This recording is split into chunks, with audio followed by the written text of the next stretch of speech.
Oh my gosh. It's an 18-inch laptop, man. It's massive. It didn't even fit on this camera. So we're gonna open it. Man, even with this thing, it's too big. There's the box right there. You can see how massive this box is. And this is with a wide camera too. So I'm gonna try to unbox it a little bit for you guys. That looks pretty good. I think it works pretty well.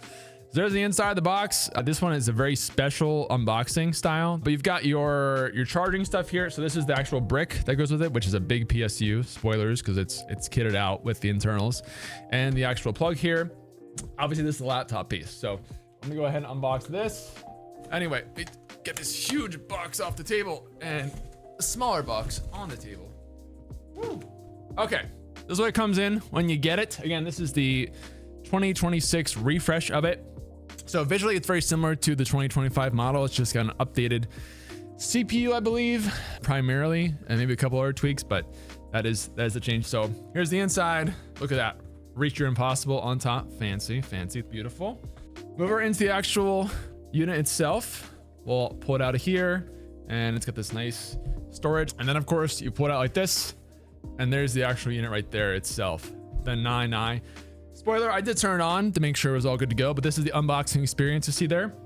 So it's got this really cool forged carbon lid, which if you're not familiar with the Legion 9i, these are one of a kind. They are unique to each unit. So your version of the 9i will look different than every other person's version of the 9i on this cover, because it's the way the material is made is unique. It's not exactly the same for each unit, so it makes it pretty unique. This is the chonker laptop. This is the flagship desktop replacement laptop though, so that's why I'm really excited to show it.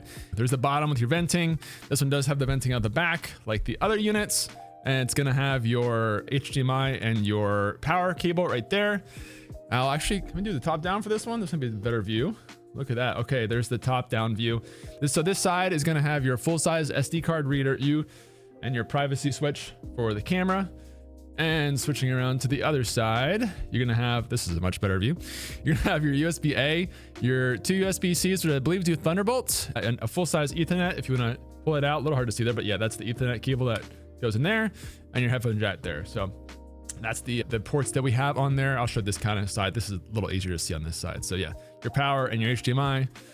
And again, this side, if I angle the light a little bit, there we go. You can see the ports there and what we have baked in. This one also, fun fact, has an RGB strip around the bottom, which is a bit unique to this model. Actually, I'm gonna crack open the laptop a little bit to show you guys as it lights up. Okay, so that logo does light up just like the Pro 7i, of course. But this light bar at the bottom, if you like RGB, man, this is the one to get, because see how it kind of wraps around the unit like that? It does go kind of around the corners like that. And I believe, no, this one isn't on the back. It's the Pro 7i does in the back. But you can see, like, if I look at the top down view, how it wraps down like that. That's the unique kind of RGB piece of the 9i, and it's very customizable. I'm gonna slight arm workout. But yeah, there's the actual unit right there. It does have the Unreal Fest stuff, because this unit was at Unreal Fest, I believe, since that was kind of the main product that was showcased at Unreal Fest. And I've got booted up here and ready to walk through. I'll switch over to this angle, which hopefully will look okay. Again, it's kind of a huge unit, so I might have to actually zoom my camera out a little bit here on this side since it is so massive. But this is the look at the 9i in person. What do you think? It is definitely a beast. So spec wise, you guys can see the specs at the bottom of the screen. It's got the Intel Core Ultra 9 290HX, NVIDIA GeForce RTX 5090 GPU with 24 gigs. It's got 4 terabytes of SSD. And this was crazy when it came out that a year ago, but dude, 192 gigabytes of RAM on this thing is absolute insanity.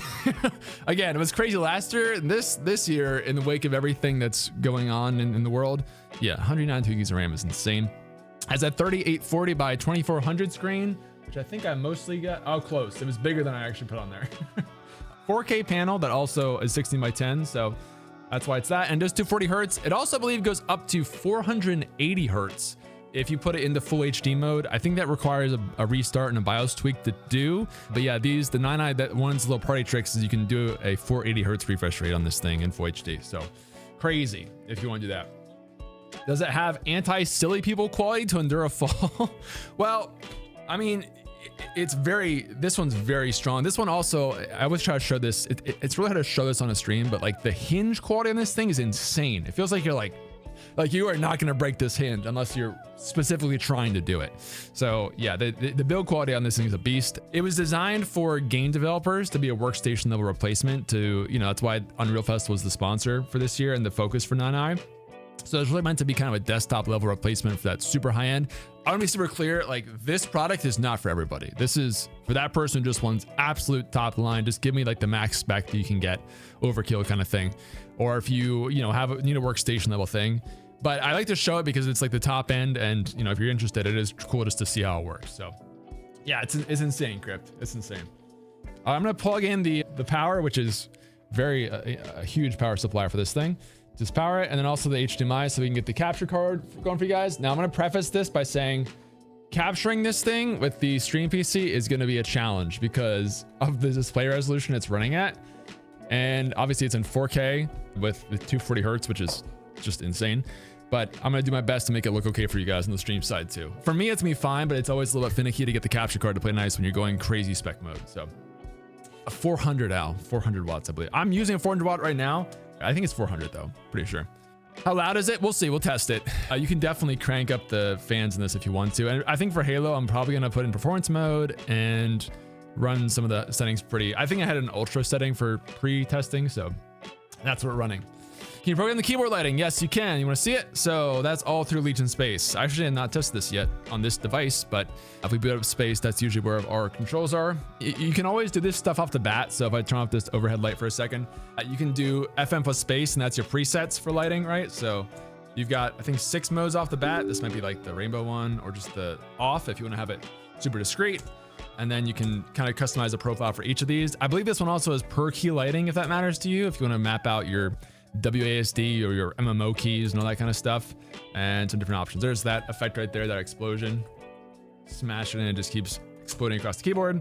The rainfall, there's a bunch of presets there, but you can customize those to be whatever you want to. I always default to the base one because the swirl just looks good, but either way, turn it over the head light back on again as well. So lighting theme options, if we go in here, you can see, hopefully let's actually go into maybe like this scene so you guys can see the capture of what I'm seeing. There's the lighting control options that you have, and you can kind of see as the laptop changes, I'll swap back and forth. There's a lot of presets that are in here. So you can do spiral rainbow, which is the default. You can do always, which is just always on. I like that wording.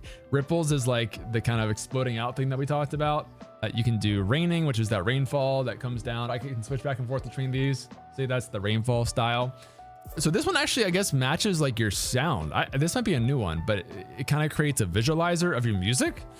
That's kind of cool. I don't think I can do it today because I don't have sound. I mean, maybe during Halo I can try it, but you know, you guys are hearing sound from my stream PC, so it's not gonna work right now. Audio bounce, same kind of idea, I guess, but it's from the middle. Kind of cool, bases off your audio. There's also probably some controls you can do on like, yeah, there's brightness here. Some of these sometimes have speed too. There's also, you have like front ambient lighting. So that's the bottom stuff here too. Like I talked about, if you look at how it lights up here, or you can, let's check like maybe the ripples one, how that affects down here.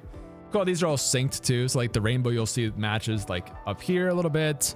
I can't really show the audio ripple, but how's this? Oh, it just goes across like that. That's kind of cool. Nifty little LED bar in the bottom. Color change. I don't know what that one does exactly. I guess you can just pick. Oh, it just fluctuates. I see. That's kind of, dude, this with that looks really cool. I'm gonna be honest. It's pretty sick. Wave, this is coming down like that, and it goes in the bottom too. Actually, how's it affect like the logo on the front? So you've got logo controls up here too, which I can show from this one. And you can see that's also lighting up the same way. Lighting. So this is where you do the per key one perhaps? Or is it just like fluctuating through? Or is it respond? Yeah, this one responds where you touch. So if you like type something, those keys all light up. You see that? And then Lenovo Spectrum Sync. Oh, this is one we've had for a little bit where it kind of matches what's happening on screen with the laptop. So you'll see like, let me switch over to this view for a sec. What you'll see is as I change what's on screen, it's gonna change see how like the laptop keyboard stuff is changing as the blue comes in, and then as that comes in, it gets darker. So this actually might be kind of cool to check out with Halo. I might check that one out and see how it does. So let's see, does this change color with it too? Yeah, that's cool, man. I'm gonna try this. This might look really cool with Halo. Let's go ahead and launch. I'll jump into Halo and get some gameplay going. I do have the performance stuff showing here, and we'll see. Keep in mind this is running at 4K and it's running at all ultra settings. Okay, so it's quite a taxing benchmark run. So it should be a pretty good showcase game for that kind of thing.